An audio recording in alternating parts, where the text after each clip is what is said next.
The lawyer's voice was calm, almost detached, as he read the final lines of my grandmother's will. To Daniel Chandler, I leave the condominium at Green Lake, Seattle, including all associated rights and financial accounts. To Sophie Chandler, he paused briefly, his eyes shifting toward me, I leave the family farmhouse and adjoining wetlands near Klamath Marsh, Oregon. The words seemed to hang in the air longer than they should have. Daniel smiled, smug and satisfied, already pulling out his phone as if to text someone the news. His wife leaned over and whispered something that made him chuckle under his breath. I heard it anyway, a swamp shack perfect for her. Eric, my husband, didn't even try to hide his disappointment. That's it? A rundown farmhouse? Sophie, we don't need some rotting shack in the middle of nowhere. We need real assets, something we can sell. He rubbed his forehead, muttering, Unbelievable. The lawyer cleared his throat. There is also a sealed envelope specifically addressed to you, Miss Chandler, at the request of your grandmother.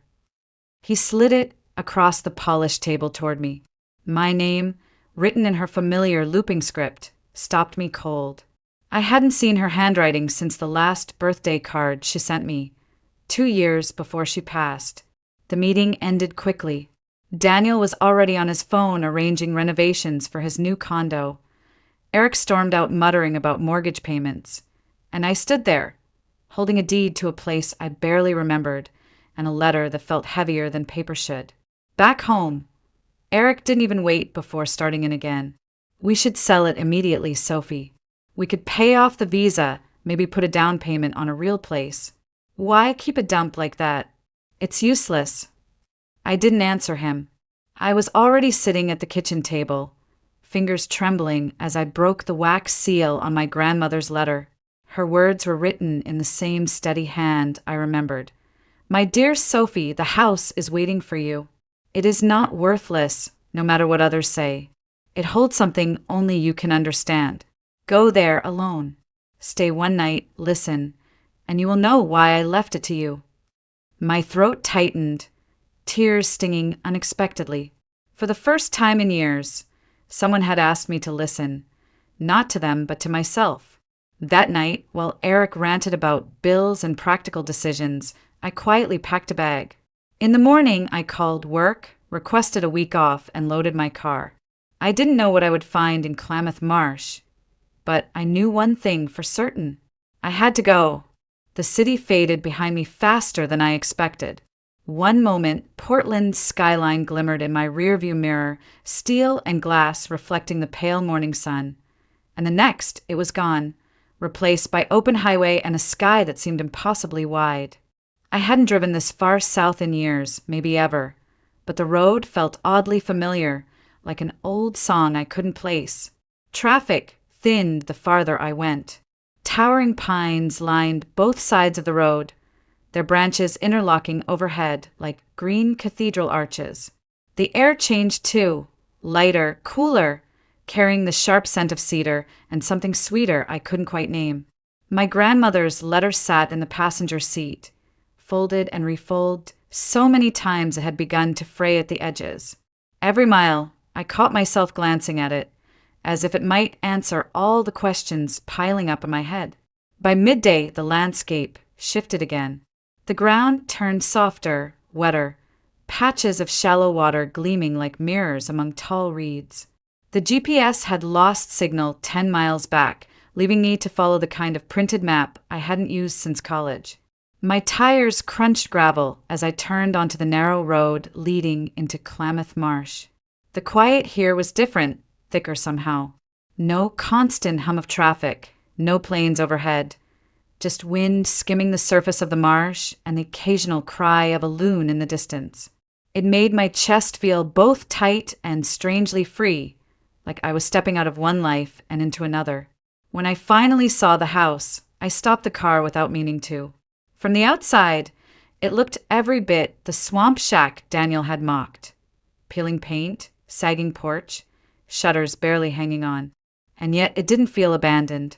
Something about it stood tall, as if it had been waiting, just like Grandma said. You must be Sophie. The voice startled me. I turned to see a small, wiry woman leaning on the fence line, her sharp gray eyes fixed on me. Name's Marjorie Hayes. Your grandma and I were neighbors for 40 years. I managed a polite smile. You knew her well. Better than most, she said, her expression softening. She always said the house would find its way back to you. Guess she was right. I looked back at the house, trying to ignore the shiver running up my spine. She said it was waiting. Marjorie nodded slowly. It does that, you know, for the right people. She smiled again, but there was something knowing in it, like she was watching me step into a story I didn't understand yet. I tightened my grip on my bag and headed toward the porch. The steps groaned under my weight, but didn't give way. The key slid into the lock like it had been used yesterday, and when the door swung open, the scent of apples and honey hit me so hard I froze. This place wasn't empty. It was alive, and it had been expecting me. I hesitated on the threshold, gripping the doorframe as though it might push me back. The scent of apples and honey lingered in the air, warm and welcoming, impossible for a house that had supposedly sat empty for years.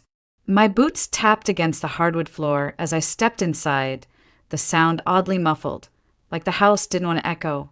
The living room looked nothing like I expected. There was no dust, no cobwebs, no sign of neglect. A knitted throw lay folded neatly on the sofa. The coffee table was bare except for a small ceramic bowl holding 3 perfectly polished red apples. A brass clock on the mantel ticked softly, as if someone had wound it that very morning. I caught my breath. Hello. My voice trembled slightly, ridiculous as it sounded, but part of me expected an answer. Silence, warm, unthreatening but very present. I walked toward the kitchen, my eyes scanning every surface. The counters were spotless, the sink dry, and on the table sat a loaf of bread under a linen cloth. Steam curled from its edges when I lifted the cloth, like it had just come out of the oven. I touched the loaf with my fingertips. It was warm. Okay, that's not possible, I whispered. Behind me, the old screen door creaked softly as if pushed by wind, but there was no wind. The windows were closed, the air still. My skin prickled, yet I didn't feel fear. If anything, it felt like stepping into a hug you didn't know you needed. The hallway beyond the kitchen led to 2 bedrooms and a small bathroom. The first bedroom smelled faintly of lavender, with an old iron bed neatly made and a quilt folded at the foot. The second room held a writing desk and an empty wardrobe. A single photograph hung on the wall, my grandmother holding me on her lap when I was maybe 6 years old. I hadn't seen that photo in years. I stopped and stared at it, my throat tightening.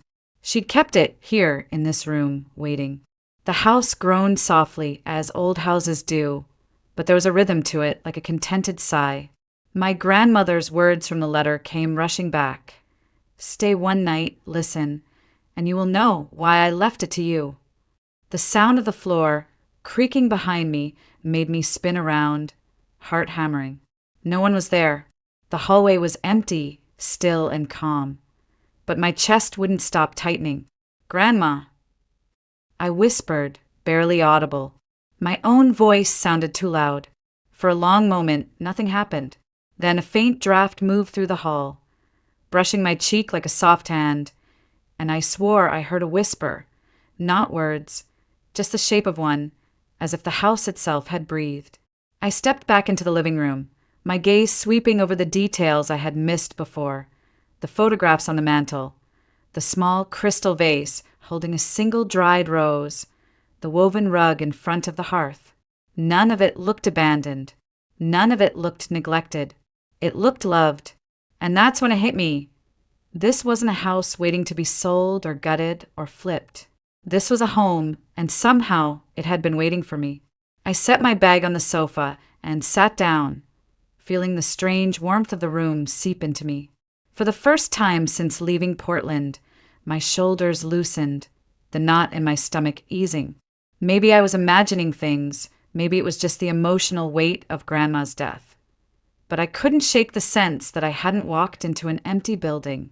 I had walked into something alive, something that had been expecting me. As I leaned back, my eyes drifted to the ceiling, and that's when I noticed it. A faint line of dust disturbed near the far corner, like a hidden seam. A hatch? An attic entrance? The house seemed to sigh again, as if it knew I had seen it. The seam in the ceiling kept pulling at my attention. It wasn't obvious, just a faint line of disturbed dust near the far corner of the living room, barely visible unless you were looking for it. I stood on the sofa, stretching to touch it, and felt the edge of a recessed handle. An attic hatch. A step ladder leaned neatly against the back porch wall, almost too conveniently placed. I brought it inside and climbed up, pulling the hatch gently. It opened with a slow groan, a puff of air carrying the faint scent of cedar and something older, paper, maybe in time itself. The attic wasn't what I expected. No piles of broken furniture or moth-eaten clothes. Instead, it was intentional. A single room, small but perfectly arranged, with bookcases lining both walls and a sturdy writing desk under the gable window. Everything was clean, organized, almost reverent, as if someone had tended it even after my grandmother's passing. On the desk sat an envelope with my name written in her careful, slanted handwriting.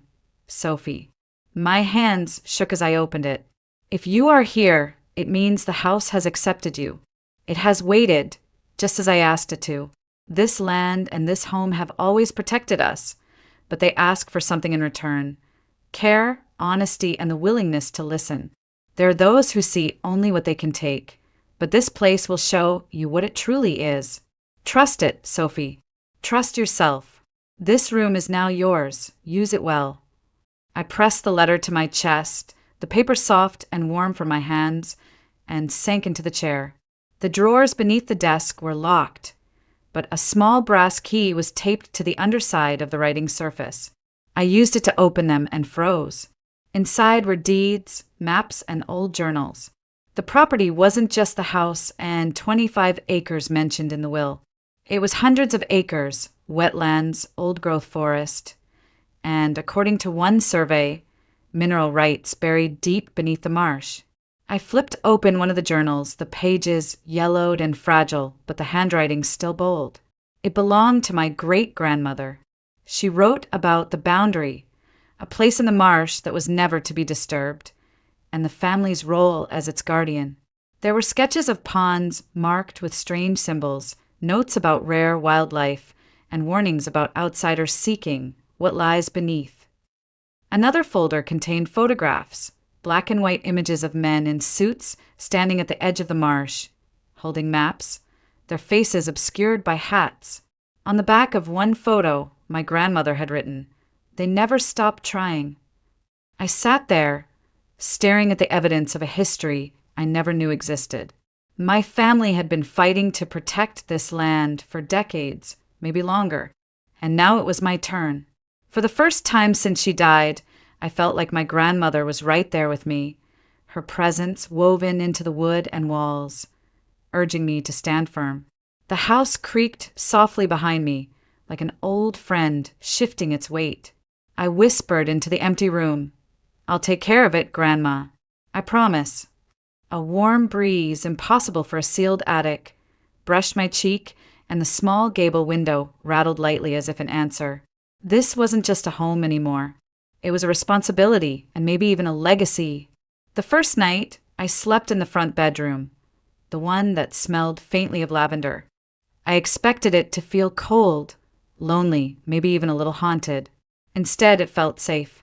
The sheets were soft, the air warm despite the old windows, and when I woke in the middle of the night, I thought I heard a faint hum, almost like a lullaby coming from the walls themselves.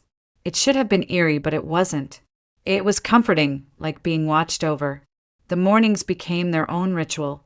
I'd wake to the smell of something sweet, apples, sometimes honey, occasionally warm bread like the one from my first day. I checked the kitchen every time, convinced I'd find some old automated timer or a neighbor sneaking in, but there was nothing. The house simply gave. I stopped questioning it after the third morning and just whispered a quiet thank you into the air. By day, I cleaned. Not because the house needed it, it was already surprisingly immaculate, but because I wanted to know every inch, every detail. The more I touched, the more I noticed little things. A hidden heart carved into the banister, initials etched under a windowsill. Notes my grandmother had left in small, almost secret handwriting like, "Plant mint here, it keeps away ants," or "Watch for owls in the east tree." This was more than a house. It was a story. The yard took longer. The fence out back had sagged from years of rain and neglect. And that's how I met Luke Dawson again. He pulled up in an old red pickup, climbed out in work boots and a faded flannel shirt, and said, "You planning to wrestle that fence into shape on your own?" He smiled, kind but cautious, like someone who'd learned not to overstep. "I was trying," I admitted, holding up a hammer that probably wasn't meant for fence posts. Luke chuckled. "I'll bring my tools by tomorrow. No offense, but you're going to need more than good intentions." True to his word, he showed up the next morning with a post driver and enough wire to fix half the property line. We worked in silence for a while before he said, "Your grandma was special. She loved this land more than anyone I've ever known. Used to tell folks the marsh was alive, that it would take care of you if you respected it." I smiled faintly. She might have been right about that. He glanced at me, but didn't pry. Instead, he told me about the local farmers market, the best way to keep deer from eating young plants, and where to get fresh seedlings for spring. It was easy, natural, like we'd been neighbors for years. Afternoons were quieter. I walked the property, exploring paths my grandmother must have worn into the earth. There were places where the ground felt different, cooler, almost humming underfoot. And I remembered the journals talking about the boundary. I didn't understand it yet, but I could feel something unique in the air, a kind of energy that made me breathe deeper. Nights were for reading. The attic journals became my obsession. I read about seasons when storms nearly wiped out the marsh and how my family fought to keep the land safe from developers decades ago. I read about rare plants and migrating birds, even notes about mineral deposits that apparently made the land so valuable to companies like Cascade Resources. My grandmother had written one line, bold and underlined, "Never sell, never surrender it." Those words became a mantra in my head. For the first time in years, I felt purpose, not as someone's wife or someone's sister, but as myself, standing exactly where I was meant to be. On the 5th day, I woke to find a basket on the porch. Fresh vegetables, eggs, and a jar of golden honey. A small note read, "Welcome home. Emash." I smiled, knowing it was from Marjorie. That night, she came by in person, bringing a stack of old recipes my grandmother used to love. "She always said you'd come back one day," Marjorie said, her eyes shining. "And she told me to tell you, don't be afraid when the house talks. That's just its way." I laughed nervously. "You're saying it's alive?" Marjorie shrugged like it was the most ordinary thing in the world. "Maybe not like you and me, but yes, in its own way." Later, lying in bed, I heard a soft creak from the hallway, then the faint smell of apple pie filling the air. I whispered, "Good night, Grandma, and thank you." The shutters rattled gently, even though there was no wind. This wasn't just healing, it was transformation. I hadn't realized how broken I'd been until the house, the land, and even these neighbors began stitching me back together, piece by piece. It started with a phone call. I was kneeling in the garden, hands deep in rich soil, when my cell phone buzzed with a number I didn't recognize. I hesitated, wiped the dirt on my jeans, and answered, "Ms. Chandler." The voice was smooth, professional, and unsettlingly polite. "My name is Victor Hale. I represent Cascade Resources. First of all, congratulations on your inheritance. We understand you've recently taken possession of the Chandler property near Klamath Marsh." I froze, my grip tightening on the phone. "How do you know that?" He laughed softly, a sound rehearsed enough to feel fake. "Public records, Ms. Chandler. We keep an eye on unique opportunities, and your property is one of them. Cascade is prepared to make you a very generous offer, well above market value, for the house and all associated land rights. I didn't even have to think. It's not for sale. There was a pause, long enough for me to hear the faint hum of an office behind him. Perhaps I wasn't clear. We're talking 7 figures, Ms. Chandler. Life-changing money. You wouldn't have to worry about bills ever again. No, I repeated, sharper this time. His voice cooled. These things, they tend to work themselves out one way or another. Keep my card just in case. Click. The call ended. 2 days later, a black SUV pulled into the driveway. Victor Hale stepped out in an immaculate suit that looked like it had never seen mud, his smile a little too wide. Ms. Chandler, he greeted as though we were friends. May we talk? I stayed on the porch, arms crossed. You already called me. My answer hasn't changed. His eyes flicked toward the marshland behind me. This land is unique, valuable. Companies like ours have the resources to make it thrive, to make it profitable. Holding on to something like this, well, it can be more trouble than it's worth. I didn't blink. Get off my property. For a split second, something hard flashed in his eyes before he smiled again. Of course, but do think about it. Progress doesn't wait for anyone. He slid a card into the porch rail and left without another word. That night, the house felt different. Not unsafe, but alert, like a dog pricking its ears at a strange noise. The shutters tapped against the siding despite still air, and when I checked the front door, the lock had engaged on its own. I whispered into the quiet, "It's okay. I'm not selling." The following morning, Luke pulled up in his truck, a coil of fencing wire in the back. Heard Cascade's been sniffing around, he said, leaning on the porch rail. Yeah, Hale came himself. Offered me 7 figures. Luke shook his head. They've been after this land for years. Your grandma kept them out, but they don't give up easy. They'll try again, maybe through lawyers, maybe by sneaking survey teams in when you're not looking. He was right.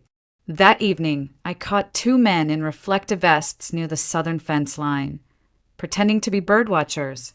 When I confronted them, they mumbled something about public access trails and left quickly, their boots leaving deep ruts in the soft ground. By nightfall, things escalated. The old generator shed near the marsh had its padlock snapped clean, tools scattered on the ground. I called Luke, who showed up within 15 minutes, shotgun slung casually over his shoulder. This is how they start, little intimidations to make you want to sell, he said. But don't. You hear me? Don't give them what they want. I looked past him toward the marsh. The air seemed thicker, heavier, and then, for just a moment, I heard it, a faint whisper through the reeds, almost like words, though I couldn't understand them. Goosebumps rose on my arms. Did you hear that? I asked. Luke frowned. Hear what? Never mind, I whispered, but deep down I knew. The house, the land, whatever this place was, it didn't want them here either. That night I barely slept. Every creak of the house felt purposeful, every shift of the wind deliberate. When I finally drifted off near dawn, I dreamed of my grandmother standing at the edge of the marsh, her hand raised as if warning me back from something unseen. I woke with a start, heart pounding, but strangely certain of one thing. Cascade Resources wasn't just after land. They were after something specific, and my family had known it all along. The days after Cascade's visit felt different, heavier somehow, but the house seemed determined to keep me grounded. Every morning, I woke to sunlight filtering through lace curtains and the smell of something faintly sweet, like honey warming on the stove. I stopped questioning it. I just whispered thank you and started my day. I poured myself into the land. The garden beds, neglected for years, became my therapy. I turned soil, planted seeds, and built trellises for tomatoes and beans. Luke showed up almost every afternoon, always with something practical in hand, a new rake, extra posts for the fence, even a weathered beekeeping manual. Figured you might need this if you want to keep the hives running, he said one day, nodding toward 3 old wooden hives at the edge of the orchard. Your grandma used to sell honey at the farmer's market. Best stuff in town. I knelt beside one of the hives, listening to the faint hum within. They're still active.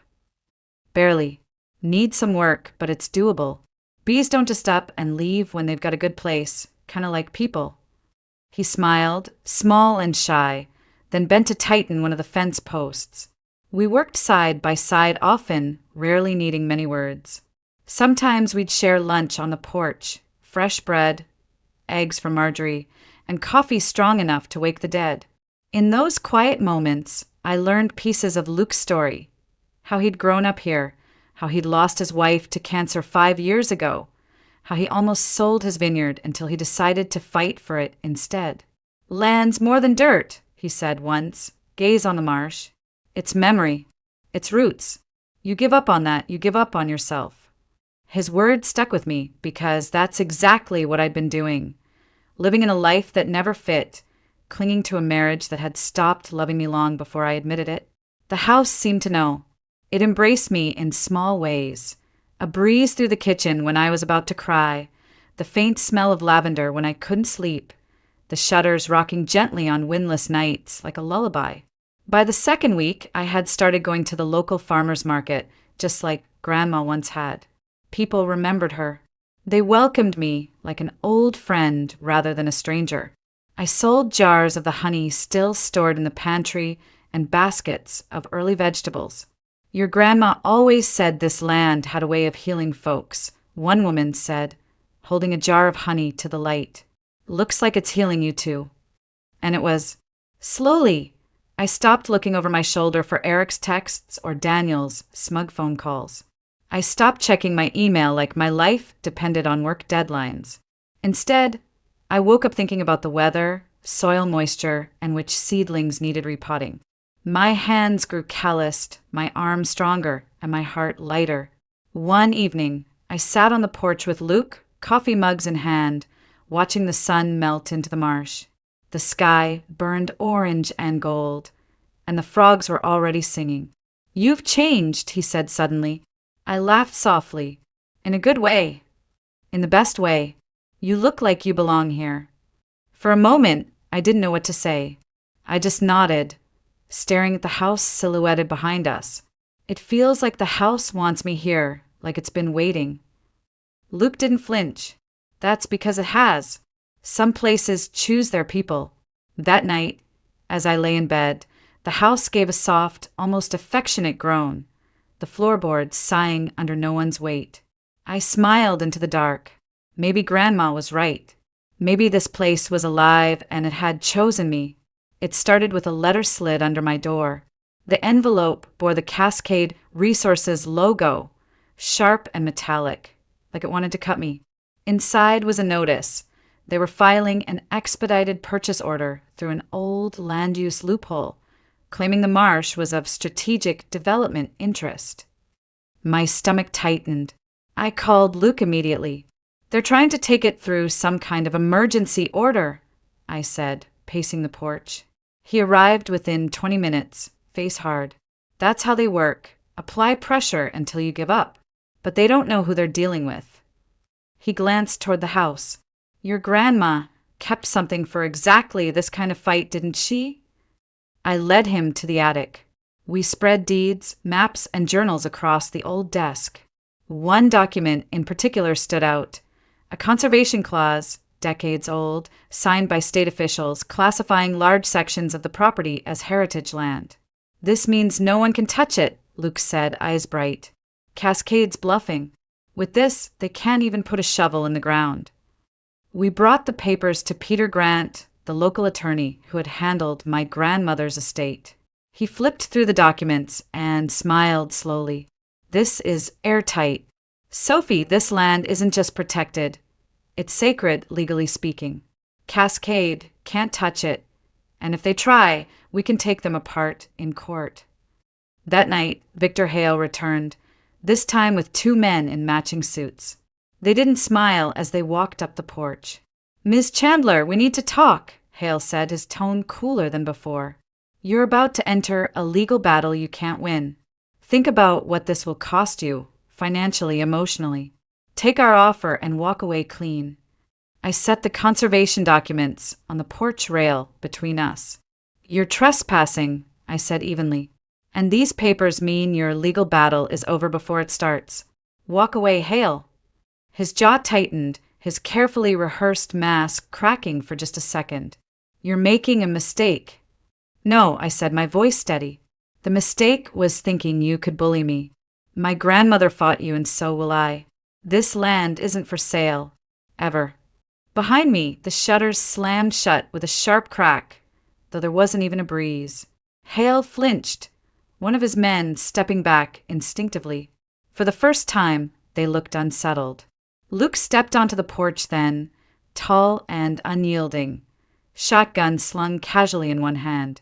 You heard her. Get off this property. Hale didn't argue. He turned, stiff-backed, and climbed into the SUV. Gravel spit from the tires as they sped off. 2 weeks later, the case Cascade had filed was dismissed without a hearing, thanks to the Heritage Clause. Worse for them, an environmental watchdog picked up the story, and suddenly Cascade had bigger problems than me. Hale sent no more letters, no more offers. They were gone. Eric called out of nowhere, voice slick and too familiar. Sophie, I heard about the land's value. We could still work something out, maybe start over. I laughed, a sound sharp and real. You didn't want me when I was nothing. You don't get me now. I hung up, blocked his number, and for the first time in years, I didn't feel guilt, I felt free. The following weekend, Luke and I stood at the edge of the marsh, watching cranes lift from the water as the sun bled gold across the horizon. You did it, he said softly. No, I whispered, looking back at the house, its windows glowing warm like eyes. We did it. Me, Grandma, even the house. He chuckled, shaking his head. Guess some places really do choose their people. The shutters creaked gently, though there was no wind. And for the first time, I truly believed the house approved. The weeks that followed felt like waking up from a long, heavy sleep. The tension of the past, Eric's criticism, Daniel's mockery, Hale's threats, faded like background noise. In its place came the quiet rhythm of life on the land. I threw myself into the work, not out of obligation, but joy. I planted an herb garden where Grandma once had hers, its rows of lavender and rosemary perfuming the air. I restored the beehives with Luke's help, and by late summer, we had our first jars of golden honey. It tasted warm, floral, and almost electric, like it carried the soul of the marsh itself. The house seemed to respond too. The shutters no longer groaned at night. Instead, they swayed gently when I stepped onto the porch, like a greeting. Sometimes, when I worked late into the evening, the lights would flicker on in rooms I hadn't touched. At first, it startled me. Then one night, I just smiled and whispered, "Thanks, Grandma." The air warmed like the house was nodding. Luke became a steady presence. He never pushed, never asked for more than I could give, but his quiet company was its own kind of healing. Some nights we'd sit on the porch, drinking coffee, listening to crickets and distant frogs, speaking little but understanding much. One evening he said, "Your grandma used to say this place was magic, not the kind with wands and spells, but the kind that changes you if you let it." I looked at the marsh glowing under the moonlight. I think she was right. A month after Cascade's defeat, I drove into town for the farmer's market, my truck bed loaded with honey jars and bundles of herbs. People smiled when they saw me, waved like I'd always belonged here. Marjorie hugged me, saying, "Your grandma would be proud, and I think she'd be happy you're finally home." For the first time in years, I believed it. On a warm afternoon, I stood at the edge of the marsh where Grandma used to stand, the same place I'd dreamed of her warning me that first week. The cranes lifted into the sky, their wings flashing white against the blue, and I whispered, "I'm staying, Grandma. I'm not going anywhere." The wind moved through the reeds, soft and deliberate, like an answer. That night, I wrote in one of the journals from the attic. My entry was simple. Today, the house chose me back.